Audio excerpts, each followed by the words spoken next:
एक छोटे से गांव में एक दादी माँ रहती थी। उनका नाम मिसेज कृतिका था। वे अकेले रहती थीं क्योंकि उनके पति का देहांत हो चुका था और उनके बच्चे और पोते शहर में रहते थे। वे अपने घर के आसपास के पौधों की देखभाल करती थीं और अपना समय काटती थीं। एक दिन जब वे अपने कमरे में बैठी थीं, तो उन्होंने अपने खिड़की के बाहर एक झुंड भूखे पक्षियों को देखा। वे देखती रह गईं कि वे पक्षी कैसे अपने लिए कुछ भी खाने को ढूंढ रहे थे। उनके दिल में उन पक्षियों के लिए दया उठी और उन्होंने सोचा कि वे उन्हें कुछ खिलाएंगी। वे अपने रसोई में गईं और एक थाली में कुछ बाजरे के दाने ले आईं। वे अपने खिड़की के पास एक छोटी मेज पर उस थाली को रख दीं। फिर वे अपने कुर्सी पर बैठ गईं और देखने लगीं कि क्या होता है। जैसे ही वे बाजरे के दाने देखे, वे उसकी ओर उड़ आए। वे उसे चोंच मारकर खाने लगे। वे बहुत खुश थे कि उन्हें इतना अच्छा भोजन मिला। वे मिसेस कृतिका को भी देखे और उनका धन्यवाद करने के लिए चहचहाने लगे। मिसेस कृतिका को भी उन पक्षियों को देखकर बहुत आनंद आया। वे उनसे बात करने लगीं और उनके नाम पूछने लगीं। वे पक्षी उनके नाम बताए और उनसे दोस्ती करने के लिए राजी हो गए। इस तरह से मिसेस कृतिका ने उन पक्षियों को रोजाना बाजरे के दाने खिलाना शुरू कर दिया। वे पक्षी भी रोजाना उनके घर के आसपास इकट्ठे होते और उनके साथ बातें करते। वे उनके लिए गाने भी गाते और उनको अपनी कहानियां भी सुनाते। मिसेस कृतिका को उनके साथ बहुत मजा आता था। एक दिन जब वे अपने पक्षी दोस्तों को खाना देने के लिए अपनी खिड़की पर गई, तो उन्हें एक बहुत बुरा दृश्य दिखाई दिया। उनके सामने एक बड़ी गाड़ी खड़ी थी जिसमें उनके पक्षी दोस्तों को पिंजरों में बंद करके रखा गया था। वे पक्षी चीख रहे थे और अपनी आज़ादी के लिए तड़प रहे थे। गाड़ी के ड्राइवर के पास एक बुरा आदमी खड़ा था जिसका नाम डॉ प्रदीप था। वह एक बुरा विलेन था जो अनोखे पक्षियों को पकड़कर उन्हें विदेशों में बेचता था। वह उन पक्षियों को अपने ग्राहकों को बेचने के लिए ले जा रहा था। मिसेस कृतिका ने उसे देखा और उसे रोकने के लिए चिल्लाया।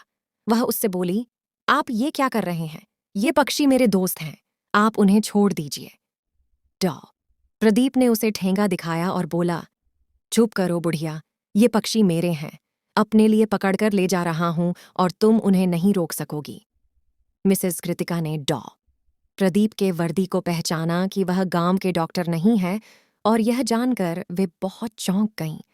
उन्होंने डॉ प्रदीप से कहा, आप जो कुछ भी कर रहे हैं वह गलत है।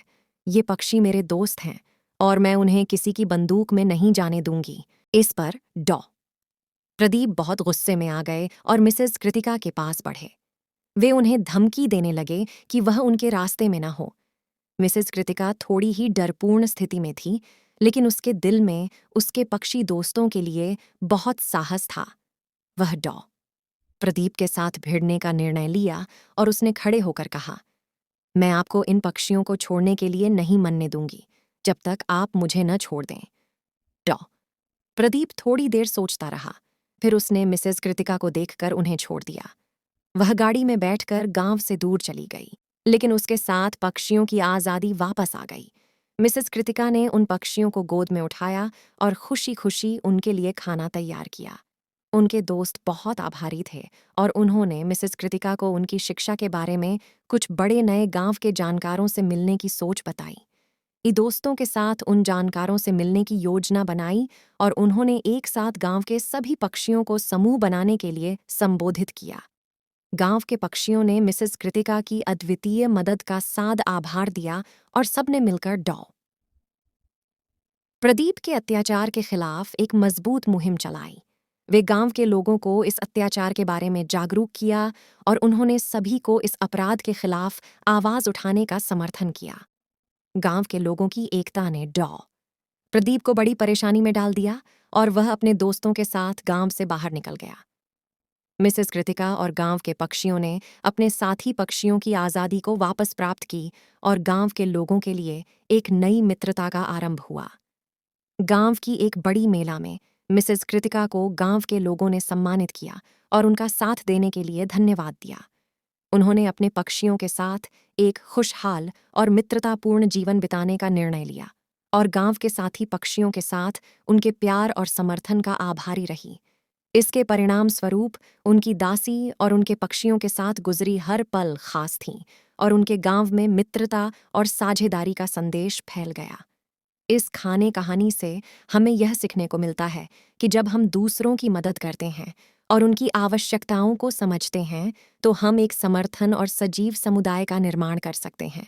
मिसेस कृतिका की तरह हमें दया और सहानुभूति के साथ अपने साथी मानवों और प्राकृतिक जीवों के साथ बेहतर जीवन का प्रमाण देना चाहिए।